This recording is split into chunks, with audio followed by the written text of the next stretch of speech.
दोस्तों cold war खत्म हुआ और यूएस लेड यूनिपोलैरिटी का जन्म हुआ। फेमस फिलोसोफर फ्रांसिस फुकुयान ने अपनी किताब the end of history and the last man में यह दावा किया कि America led liberal world order ने दुनिया में विजय पा ली है और अब उसे चैलेंज करने वाला कोई बचा ही नहीं। बात सही भी थी, लेकिन शायद फुकुयामा ने तब चाइना में चल रहे साइलेंट इकोनॉमिक रिवॉल्यूशन को नजरअंदाज कर दिया था। कम्युनिस्ट चाइना ने स्मार्टली अमेरिका द्वारा क्रिएटेड लिबरल इकोनॉमिक ऑर्डर का इस्तेमाल किया और जब अमेरिका इराक और अफगानिस्तान को डेमोक्रेसी के पाठ पढ़ाने में बिजी था, तब चाइना चुपचाप खुद को पावरफुल बना रहा था।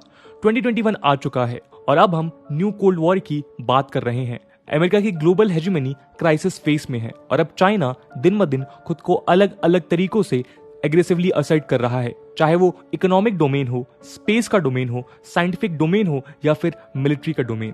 आज हर तरफ हमें चाइनीज डोमिनेंस नजर आता है। 1962 के बाद से लार्जली इंडिया और चाइना के बीच भी कोई फुल स्केल कॉन्फ्लिक्ट या वॉर नहीं हुआ, लेकिन अब सिनो इंडिया बॉर्डर्स और इंडियन ओशन रीजन में भी चाइना इंडिया के साथ लगातार कॉन्फ्लिक्ट में उलझा दिखाई देता है।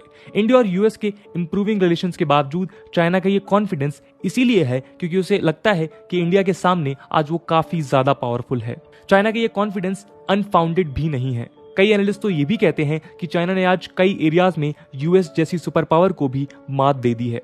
इस पूरे पावर स्ट्रगल के कॉन्टेक्स्ट में रिसेंटली एक बड़ा खुलासा हुआ है जिसकी चर्चा आज हम करेंगे। ये खुलासा है the nuclear capable hypersonic missile से रिलेटेड, जिसमें चाइना ने एक मेजर सक्सेस हासिल की है। रिसेंटली फाइनेंशियल टाइम ने यह खुलासा किया है कि चाइना ने एक न्यूक्लियर कैपेबल हाइपरसोनिक मिसाइल को अगस्त में टेस्ट किया था। इस खुलासे ने यूएस इंटेलिजेंस की नींद उड़ाकर रख दी है। आज की वीडियो में हम इसी खुलासे को डिटेल में समझेंगे और जानेंगे कि चाइना का इस मिसाइल को टेस्ट करना यूएस और इंडिया के लिए क्यों इंपॉर्टेंट है। हम ये भी समझेंगे कि इस इवेंट के इंडिया और यूएस के लिए क्या इंप्लीकेशंस हो सकते हैं और हाइपरसोनिक मिसाइल में ये डेवलपमेंट इतना बड़ा मुद्दा क्यों है। चलिए सबसे पहले चाइनीज हाइपरसोनिक मिसाइल के बारे में कुछ बातें जान लेते हैं। दोस्तों फाइनेंशियल टाइम में मेंशन एक रिपोर्ट के हिसाब से चाइनीज मिलिट्री ने एक हाइपरसोनिक ग्लाइड व्हीकल को कैरी करने वाले रॉकेट को लॉन्च किया है जो लो ऑर्बिट स्पेस तक गया। चौंका देने वाली बात यह है कि इस मिसाइल ने अपने टारगेट को अटैक करने के पहले पूरे ग्लोब का चक्कर लगाया था।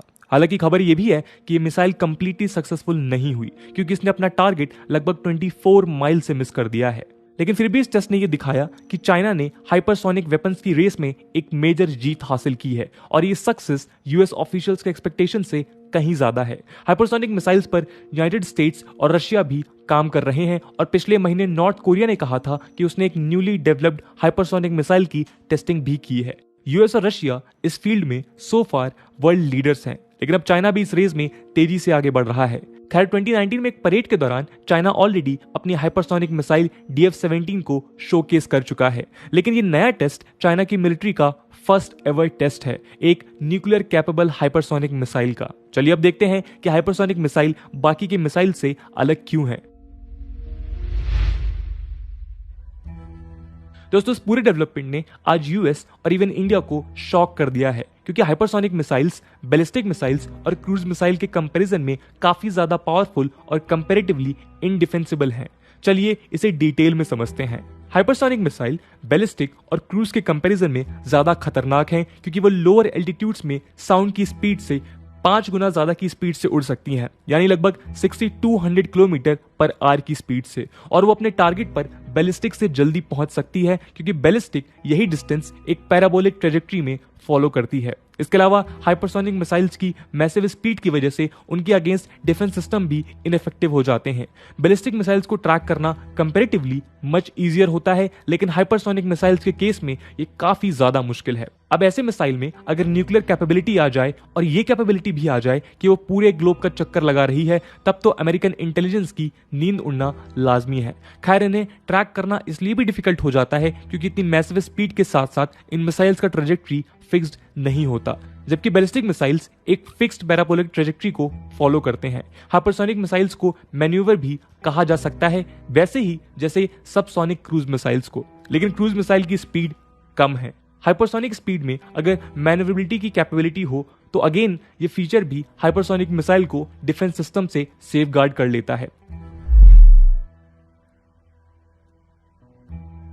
फाइनेंशियल टाइम्स के मुताबिक ये टेस्ट यूएस के लिए इस वजह से भी एक बड़ा चैलेंज है क्योंकि ये weapon at least theoretically south pole के ऊपर से भी फ्लाई कर सकता है, जबकि यूएस के missile defence system mainly northern pole route पर फोकस्ड हैं। इसके अलावा एक कंसर्न की बात यह भी है कि आखिर चाइनीज गवर्नमेंट ने इस टेस्ट को सीक्रेट क्यों रखा है। जनरली चाइना अपने वेपन्स टेस्टिंग को अनाउंस करती है। For example, launches carry out करने वाली China academy of launch vehicle technology में जुलाई में एक लॉन्ग मार्च रॉकेट के 77वें लॉन्च को अनाउंस किया था और उसके बाद एंड अगस्त में सीधे 79th फ्लाइट की बात भी की थी, यानी 78 फ्लाइट को सीक्रेट रखा गया।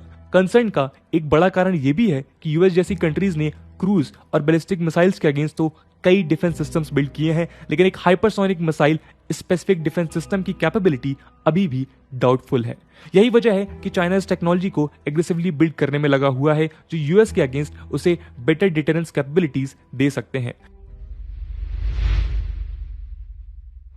दोस्तों, ये सीक्रेट मिसाइल टेस्टिंग एक ऐसे वक्त में हुई है जब हम कंटिन्यूअसली ताइवान को लेकर ईस्ट चाइना सी में बढ़ते टेंशन्स देख रहे हैं। बीजिंग ने ताइवान स्ट्रेट के आसपास मिलिट्री एक्टिविटीज बढ़ा दी हैं, जिसके चलते यूएस चाइना रिलेशंस लगातार खराब होते दिखाई दे रहे हैं। ऐसे में ये मिसाइल टेंशन एक क्लियर कट पावर डेमोन्स्ट्रेशन का एग्जाम्पल है और शायद चाइना यूएस को एक वार्निंग देने की कोशिश कर रहा है कि उसे ताइवान मुद्दे से दूर रहना चाहिए। इसके अलावा इंडिया के लिए भी ये कंसर्न का मुद्दा बन जाता है, क्योंकि पिछले कुछ सालों में चाइना इंडिया का बिगेस्ट रीजनल कॉम्पिटिटर बन के उभरा है।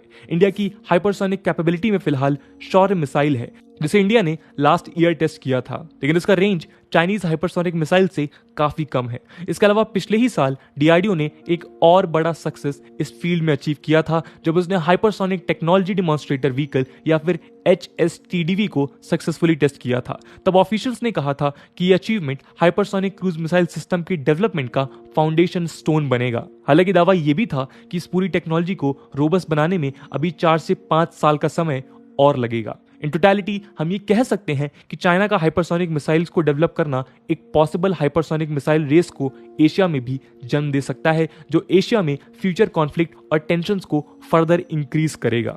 तो दोस्तों, ये थी कहानी चाइना के न्यूक्लियर कैपेबल हाइपरसोनिक मिसाइल की। आई होप आपको वीडियो पसंद आया होगा, और अगर पसंद आया है तो अपने दोस्तों के साथ शेयर करना मत भूलिएगा। हम मिलते हैं अगले वीडियो में, तब तक के लिए जय हिंद, जय भारत।